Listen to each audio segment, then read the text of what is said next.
Bonjour, bienvenue à votre émission intitulée Mahamo d'Afrique, Mama, qui vous fait voyager au travers la cuisine et le patrimoine culinaire afro-descendant, ici, dans la région d'Ottawa-Gatineau. Au cours de cette aventure, je serai votre animatrice. Je m'appelle Ama Ouattara et nous irons à l'aventure, à la découverte de personnes inspirantes et extraordinaires, d'hommes et de femmes qui ont quitté leur pays d'origine pour reconstruire une nouvelle vie ici, en terre canadienne.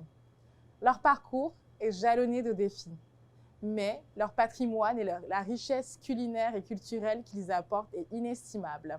Aujourd'hui, nous avons notre invitée spéciale, Michelle Makoko, intervenante sociale à AFIO, qui sera aujourd'hui parmi nous pour nous aider à concocter notre plat du jour, des beignets de banane.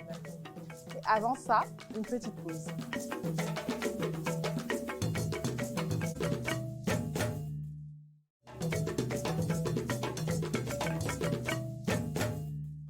Merci d'être de retour parmi nous. Aujourd'hui, donc, nous préparons des beignets de banane douce, avec notre invité Michelle Makoko de l'AFIO, l'accompagnement des familles immigrantes de l'Outaouais. Michelle, comment allez-vous aujourd'hui? Ça va très bien toi-même. Merci.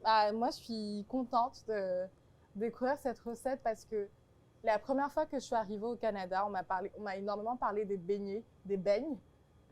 Et j'ai vu énormément de versions, sauf que d'où est-ce que je venais, je me souviens qu'on avait énormément de versions également, avec de la farine normale ou alors de la farine de manioc. Exact. Donc, je suis excitée de découvrir votre recette à vous aussi. OK. Moi aussi, je sais faire le beignet, mais c'est différemment de ce qui se passe ici au Canada. Principalement, moi, je fais avec la farine naturellement, sans ajouter beaucoup d'ingrédients inutiles. Donc, moi, mes beignets, c'est juste, j'ai besoin de la farine, du sucre, un peu de carbonade, un peu de sel, de l'huile et ma poêle et le feu. Voilà, bon. Alors, je pense qu'on pourra reproduire votre recette à quelques exceptions près. Ouais. On a incorporé quelques ingrédients exotiques, donc fruités, avec la banane douce ici, pour changer le goût de la recette initiale que vous aviez. On a aussi de la farine de manioc ou de tapioca, dépendamment de ce à quoi vous êtes un peu plus habitué. Donc farine de manioc ou alors de tapioca. On a de la farine de blé ou alors de riz, dépendamment des personnes qui sont un peu plus gourmets. Et ici, nous avons de la noix de coco râpée. Donc, pour satisfaire ces personnes qui sont friandes de fruits exotiques ou de parfums un peu plus sucrés. Et bien évidemment, de la fleur d'oranger, juste au cas où, pourquoi pas. On vous réserve une petite surprise pour la fin avec du chocolat. Alors, est-ce qu'on commence? C'est bon. Parfait. Alors, moi, je suggérerais de commencer par découper les bananes. Pour la quantité qu'on a en ce moment, pour 6 personnes, donc des beignets pour servir 6 personnes, je vous dirais 3 bananes serait largement suffisant pour un beau départ. Okay. Et donc, Michelle, vous m'avez aussi expliqué que vous faisiez pousser vos propres légumes et fruits? Oui. C'est une personne qui est passionnée du jardinage. Je peux vous prendre ça? J'adore jardiner. Surtout en été comme ça, oui. J'adore jardiner. Vous avez la main verte. Comment vous est venue cette passion, ce passe-temps? C'est juste naturellement comme ça. J'adore jardiner. Bon, j'observais quand j'étais encore petite, quand ma mère faisait les potagers à la maison. Et quand je suis arrivée ici, donc des fois on s'ennuyait. Pendant l'été, on n'avait rien à faire. Alors je me suis dit, pourquoi ne pas commencer un petit potager à la maison? Oui. Et j'ai commencé à la maison à planter les concombres, à planter la ciboulette, à planter des petites herbes. Et quelques temps après, j'ai trouvé ce que la ville d'Ottawa offre des jardins communautaires. Et quand j'ai fait la demande, on me l'a offerte, j'ai trouvé une place où je peux jardiner calmement et mettre tous les légumes de mon choix. Par exemple, là, j'ai fait beaucoup de tomates. J'aurais dû faire appel à vous parce qu'on utilise assez de tomates dans l'émission, donc ça aurait été l'idéal. Donc, au départ, de ce que je comprends, vous avez commencé avec des légumes plus locaux. Ouais. Et ensuite, est-ce que vous avez essayé d'incorporer des légumes africains ou Oui. spécifiques de chez vous? Oui, Oui. parce que quand j'ai commencé à jardiner, j'ai fait connaissance de plusieurs femmes africaines qui faisaient déjà le jardinage avant moi. Oui. Et c'est à partir de ces femmes-là que j'ai dû avoir des jeunes pousses de légumes de chez nous. Et par après, ces légumes-là, des fois, ça donne des graines et je conserve les graines pour faire planter l'année suivante. Et donc, ces femmes-là avaient donc un stock déjà près de... Je vois que notre huile est en train de réchauffer. Est-ce qu'on devrait l'enlever du feu juste pour le temps de pouvoir finaliser notre pâte? Je crois peut-être, oui. Oui, d'accord. Sinon, ça va brûler. Je vais continuer à couper les bananes. On va juste diminuer le feu. Entre-temps. Donc, nous, on a choisi de couper les bananes dans des diamètres de 3 cm environ. À votre préférence, vous pourrez faire des dés ou des lamelles, selon ce qui vous convient. Alors, une alternative aussi à cette recette, plutôt que d'utiliser de la banane douce, vous pourrez utiliser des bananes plantains. En Côte d'Ivoire, on appelle ces types de beignets des claquelots. Ils sont faits avec du riz et des bananes plantains extrêmement mûres pour satisfaire tous les palais. Alors, vous me disiez que vous avez pu commencer à créer, à concevoir votre propre jardin lorsque d'autres personnes, donc des mentors ou des grandes sœurs, vous ont donné quelques pouces pour commencer votre propre réserve. Exact. Comment vous avez rencontré ces personnes? Mais bon, quand on est au jardin, on socialise. C'est vrai, c'est vrai. C'est ça l'avantage. Et en tant qu'intervenante sociale, j'imagine que socialiser et puis approcher l'autre, c'est déjà la base. Oui, c'est votre forté. Et pour revenir justement à votre métier d'intervenante sociale avec la FIO, vous me disiez donc que ça faisait environ 12 ans que vous y étiez? Oui, comme intervenante 10 ans. Oui. Ouais. Comment ça s'est fait? Comment est-ce que vous avez commencé l'aventure? Oui, l'aventure a commencé quand je suis arrivée au Canada. Vous voyez, quand on nous sélectionne comme travailleurs qualifiés, vous arrivez, des fois on fait face à divers obstacles pour pouvoir exercer nos métiers correctement. Oui. Donc, moi, j'ai eu le goût de retourner aux études. Et en retournant, j'ai fait le choix de faire les études en travail social. C'est comme ça que je me suis retrouvée à travailler au niveau de la FIO, comme intervenante sociale. Alors, je pense qu'on pourra juste déplacer l'huile sur ce feu-là pour la réserver en attendant. Et commencer le dur de les choses sérieuses dans notre recette, à savoir battre le tout et avoir une texture qui nous satisfait. Lorsque vous avez à ajouter des ingrédients solides dans votre recette de beignets, est-ce que vous mélangez les ingrédients secs d'abord? Est-ce que vous commencez par les ingrédients solides? Bon, moi, ma recette en moi, je mélange avec des ingrédients solides. D'accord. Donc, ça me permet de mélanger tous les ingrédients au même moment, sans distinction, sans attendre à ajouter des ingrédients solides, comme je dis que je ne le mets jamais. D'accord. Alors, je vais suivre vos directives par rapport à ce petit tuto. Et je dirais qu'on pourrait commencer alors par les ingrédients solides, donc la farine. Exact. Et au fur et à mesure, aller avec tout ce qui sera liquide. Alors, on avait 200 g de farine pour notre recette. Farine de blé, puis complémenter avec la farine de manioc. Je vous passe le fond en même temps. Nous avons le sucre de canne pour notre recette. Est-ce que je devrais en mettre pleine quantité ou... Bon, dépendamment du goût sucré. Vous voulez. Ouais. Vous préférez du sucre ou pas du tout, vous? Oui, un peu de sucre. Ok. On va y aller alors de façon généreuse. Et y aller progressivement. Le bicarbonate de soude, vous mettez en fin, en milieu, peu importe? Au début. Au début? Ok, bon, on y va. Donc, on ajoute notre cuillerée de bicarbonate de soude. Nous avons 2 œufs à rajouter dans notre préparation.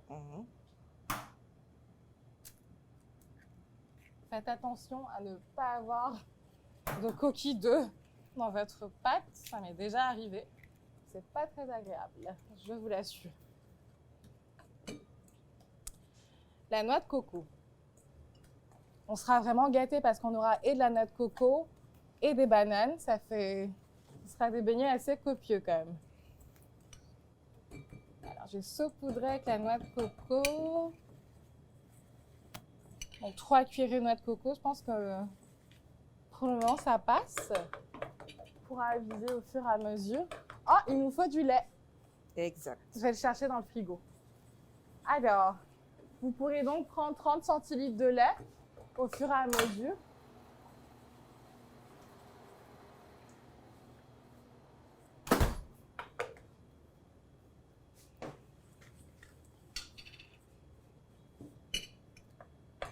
Donc,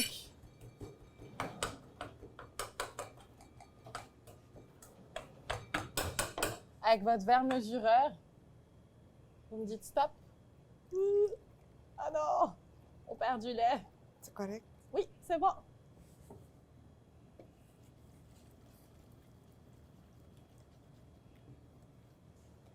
Et vous me dites s'il vous en faut encore.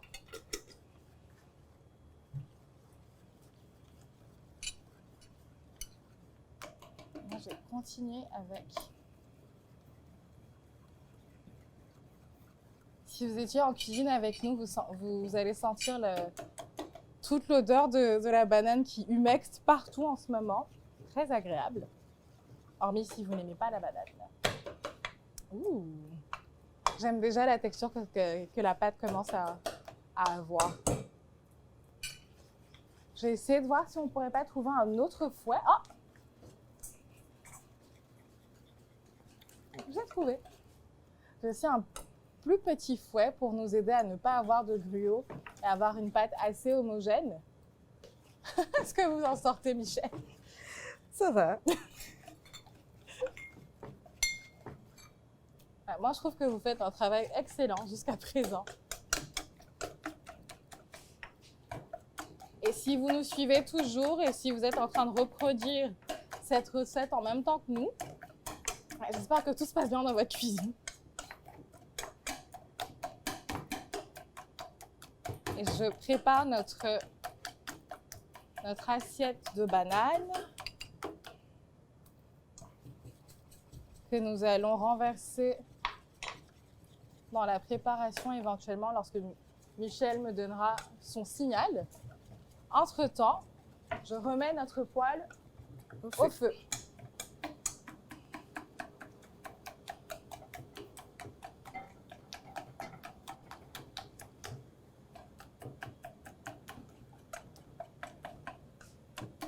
Pour ceux qui se demandent quel genre d'huile utiliser pour faire frire les beignets, est-ce que vous avez des recommandations spécifiques? Oh, mais non. Non? N'importe quelle huile. N'importe, oui. Je remarque que l'huile d'olive prend un goût assez fort, en fait, lorsqu'on frit des aliments sucrés comme ceux-là.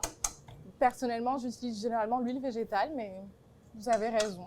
N'importe quelle huile arrive à frire, en fait, les beignets. Je crois que la pâte est assez homogène. On peut déjà commencer à mettre notre banane. Allons-y.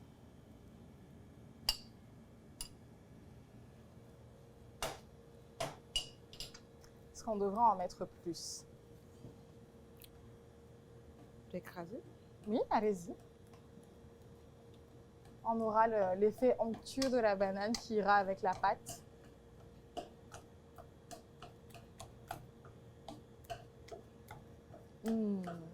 Vraiment hâte. Pendant ce temps-là, moi, je range notre lait et prépare l'araignée.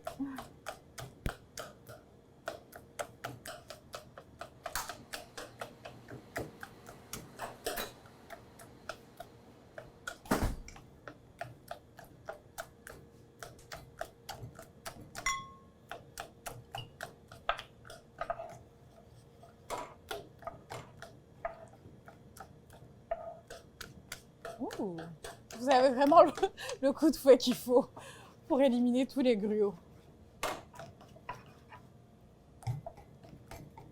Alors, je vous ai parlé d'une surprise qu'on allait rajouter à notre recette. Et alors, généralement, lorsque je visite mes parents, lorsque je vais en Côte d'Ivoire, je ramène toujours avec moi du chocolat. Donc, c'est du chocolat ivoirien, cette fois-ci qui nous a été gentiment offert par l'épicerie African Soul Food à Elmer, à Gatineau. Donc, on remercie encore une fois Lika et Jean-Pascal de African Soul Food.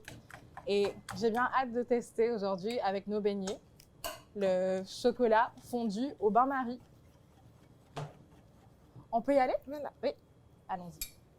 Donc, c'est parti. On va commencer à faire frire nos beignets à la poêle. Est-ce que vous y allez à la cuillère ou à la louche? La cuillère, c'est bon. Oui? OK. Comment est-ce que grosse est-ce qu'il faut former notre pâte pour avoir des beignets, généralement? Bon, ça dépend aussi. Moi, je peux faire les petits ou les Vous gros. préférez petit? Est-ce que ça, c'est suffisant? C'est correct. Oui. OK, allons-y. On teste.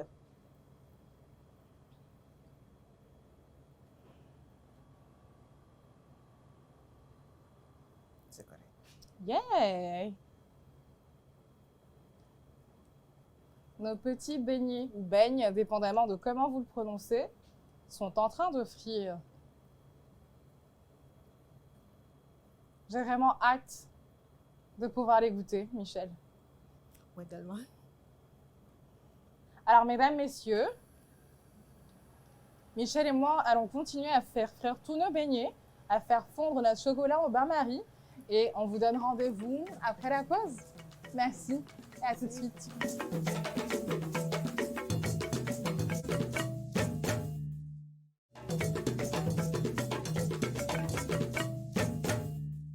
Et nous voilà de retour avec notre plat de banane, de beignets de banane. Et peut-être la portion que vous avez manquée, chers auditeurs ou chers téléspectateurs, c'est le bain-marie et le chocolat fondu. Donc notre petite trempette au chocolat est aussi prête. Alors aujourd'hui, nous sommes de retour avec notre invité Michel Makoko et sa collègue Samantha Unsou de la FIO. Donc aujourd'hui, Michel et Samantha sont là pour m'en dire plus sur le chemin de l'autonomisation des nouvelles arrivantes et surtout des jeunes femmes en situation post-secondaire ou qui retournent aux études dans le cadre de leur étude en tant qu'étudiante internationale. Alors, Michel, Samantha, je suis ravie de vous avoir encore une fois parmi nous aujourd'hui pour déguster le plat. Et pour commencer, est-ce que vous pouvez nous présenter la FIO et ses services, donc votre organisme? Donc, merci Ama, merci pour l'invitation sur le plateau.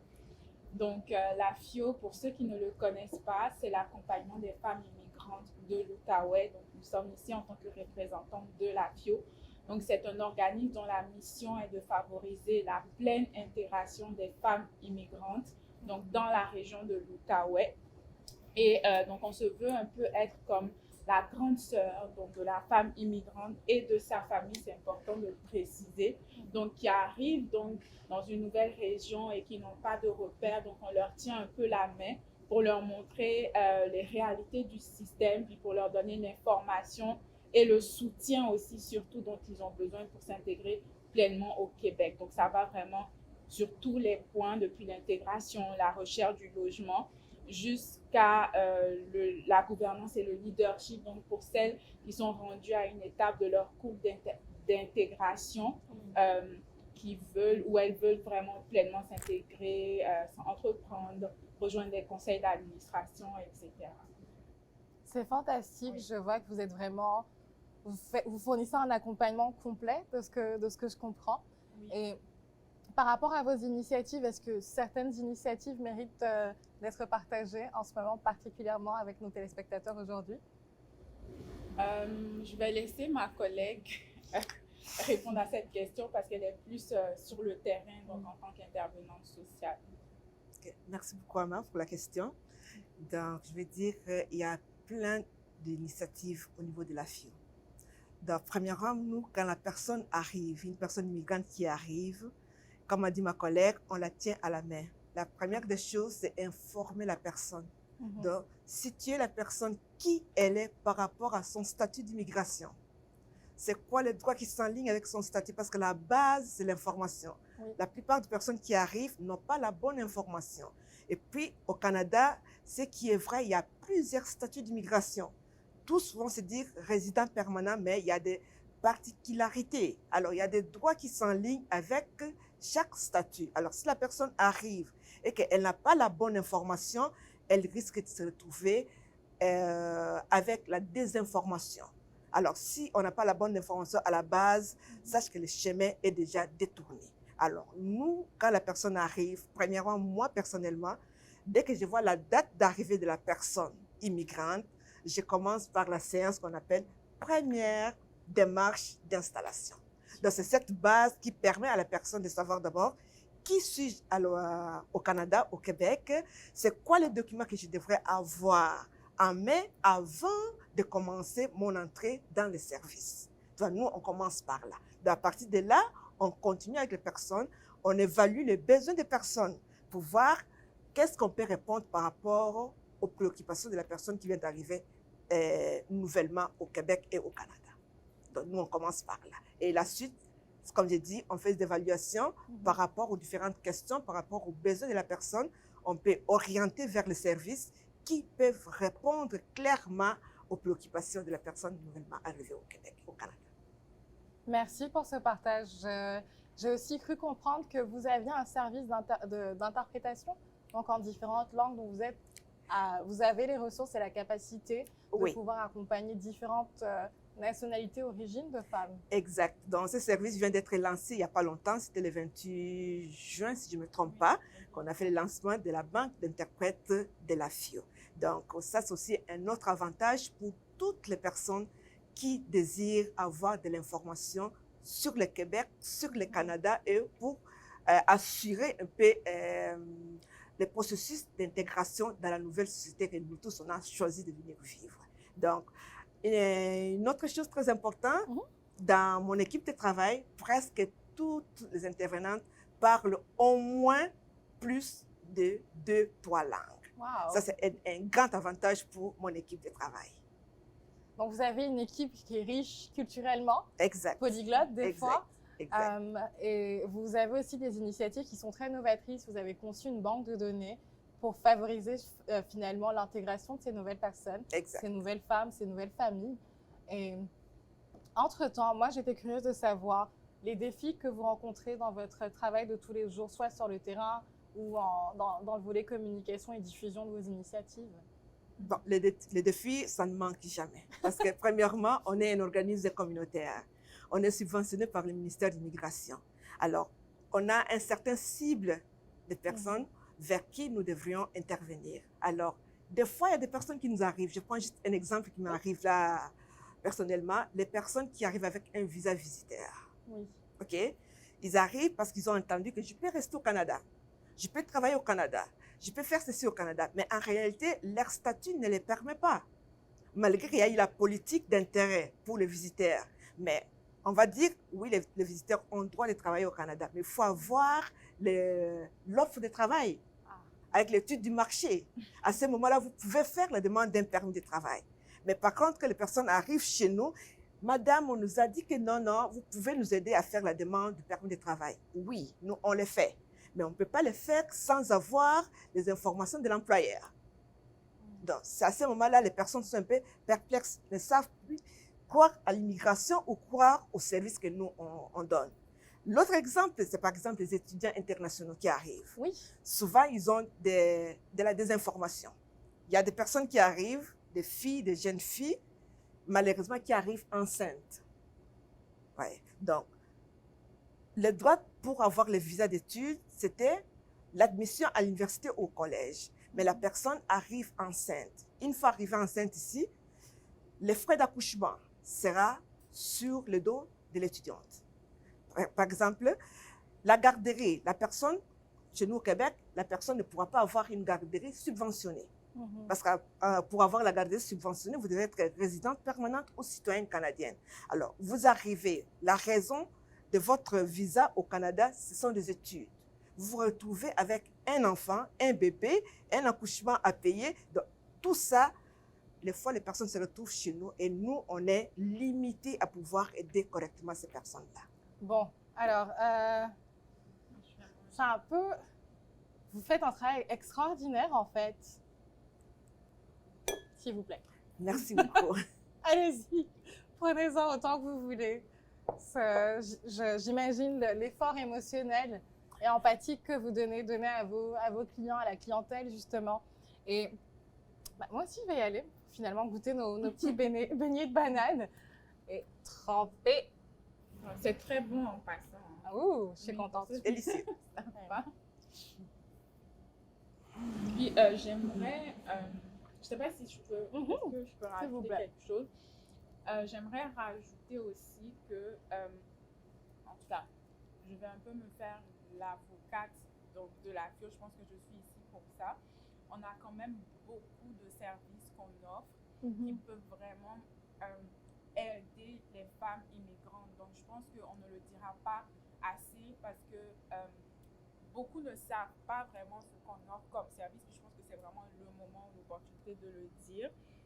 Donc, moi, mon défi ou l'enjeu que je rencontre principalement, c'est vraiment de faire, disons, rayonner ou de vraiment valoriser tous les services qu'on offre. Donc, vraiment, à chaque niveau de la courbe d'adaptation d'une femme immigrante et de sa famille ici, il y a un service que nous offrons qui correspond justement aux besoins donc, de cette personne-là. Donc, ça, je crois que aussi, ça serait peut-être plus tard, je vais donner nos informations, notre site web, etc., pour que les gens puissent vraiment y faire un tour puis aller. Samantha, Michel, merci encore de nous avoir rejoints aujourd'hui pour cuisiner des beignets de bananes douces. Je suis ravie de vous avoir eu. Je suis ravie d'avoir eu plus de connaissances sur les services que vous offrez avec la FIO. Et puis, j'espère que notre public et nos auditeurs pourront en découvrir plus. Merci de nous avoir rejoints et bon appétit. Merci. Merci. Santé. Bon succès à vous. Merci.